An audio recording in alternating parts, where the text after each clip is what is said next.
آج ہم جامعہ میں موجود ہیں۔ السلام علیکم ورحمۃ اللہ وبرکاتہ۔ جیسا کہ آپ لوگوں کو پتہ ہے جامعہ کا فاؤنڈیشن ڈے ہے 105واں، جیسا کہ آپ یہ بھیڑ وغیرہ دیکھ سکتے ہیں نا، تو اسی ٹاپک پہ آج ہم یہاں پہ جمع ہوئے تھے کہ جامعہ کا بھی ماحول بنا ہوا ہے، تو ہم بھی اپنی بات رکھ رہے ہیں جو ہمیں رب العالمین نے بتلائی ہے اپنے قرآن میں۔ کیا بتلائی ہے؟ حق کی تلقین دینا۔ تو اسی ٹاپک پہ ہم یہاں پہ جمع ہوئے تھے کہ نبی کریم صلی اللہ علیہ وسلم نے فرمایا کہ میں تم میں دو بھاری چیزیں چھوڑ کے جا رہا ہوں، قرآن اور اہل بیت، اور ایک حدیث میں آتا ہے سنت بھی، تو اس سے پکڑ لینا، کبھی گمراہ نہیں ہو گئے۔ تو ہم قرآن سے دوری ہو گئی، تو آج ہم یا علی مدد کے گانے بھی گا رہے ہیں جو کہ جامعہ میں ہوا تھا، تو بالکل شرک کے الفاظ یہ جو جامعہ میں ایسا نہیں ہونا چاہیے تھا کہ اللہ کے خلاف ڈائریکٹ اللہ سے دشمنی ہو رہی ہے، شرک کو بڑھاوا دیا جا رہا ہے، علی کو زیادہ کر رہے ہیں، علی تو خود اللہ سے مدد مانگتے تھے، سمجھے؟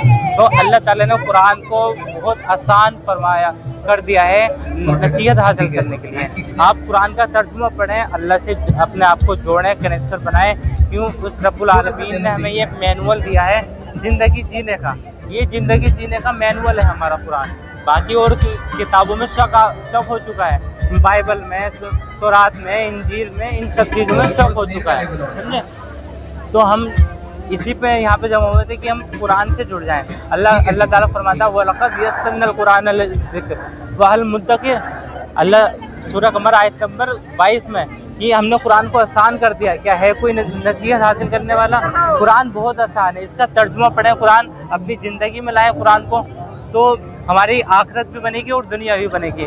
جس طرح علامہ اقبال نے کہا تھا کہ اللہ سے کرے دور وہ تعلیم بھی فتنہ، املاک بھی فتنہ، اولاد بھی فتنہ، نعرے اللہ سے کرے دور جو تعلیم وہ بھی فتنہ، اور جو اللہ کے خلاف تلوار اٹھے وہ بھی فتنہ ہے، سمجھے؟ ہر چیز فتنہ ہو سکتی ہے اگر وہ جو چیز اللہ سے دور کرے، تو ہمیں اللہ سے دور ہونا نہیں ہے، کیونکہ یہ زندگی ٹیمپریری ہے، ہماری آخرت ہے، آخرت میں جینا ہے، اسے ایک ایک چیز کا حساب دینا ہے۔ یہاں پہ دیکھ لیجئے ہماری مسلم بہنیں بھی حجاب پہن کے ناچ رہی ہیں، سمجھے؟ اتنے ایسے اعمال کر رہی ہیں جو ہمیں بہت افسوس ہو رہا ہے، دل میں درد ہوتا ہے، بس اس امت کے لیے نبی کریم صلی اللہ علیہ وسلم روتے رہتے تھے راتوں میں کہ اللہ میری امت، اور آج امت کا حال دیکھ لیجیے آپ، یہ امت کا حال ہے۔ اسپیشلی میں ان برقعے والی لڑکیوں سے بولوں گا ایسے فنکشن میں اٹینڈ نہ ہوں۔ یہ برقعہ جو تھا حضرت فاطمہ کی نشانی ہے، حضرت عائشہ کی نشانی ہے، حضرت خدیجہ کی نشانی ہے، سمجھے؟ اس برقعے کو مس یوز نہ کریں، ایسے فنکشن میں اٹینڈ نہ ہوں برقعہ پہن کے، آپ یہ اسلام کو برباد کر دیں۔ آپ برقعہ پہن کے برقعہ اتار دیں، کچھ بھی کریں، ہمیں فرق نہیں پڑتا، سمجھے؟ پر برقعہ پہن کے ایسے فنکشن میں اٹینڈ نہ ہو جس سے اسلام کو نقصان ہو۔ آپ کو نقصان نہیں ہوگا، اس لیے ہمارے اسلام کو نقصان ہوگا، سمجھے؟ تو برقعہ پہن کے ایسے فنکشن میں اٹینڈ نہ ہوں آپ۔ یہ اللہ کی کتاب ہے قرآن، اس میں ہدایت اور نور ہے جو لوگوں کو گمراہیوں کے راستے سے نکالتی ہے۔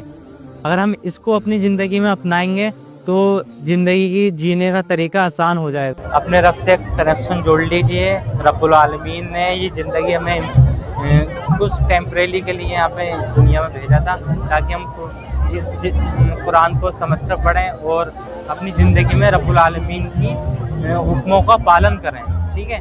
آخر میں نصیحت یہی رہی کہ سوائے چار لوگوں کے علاوہ سارے انسان گھاٹے میں۔ کون کون ہے؟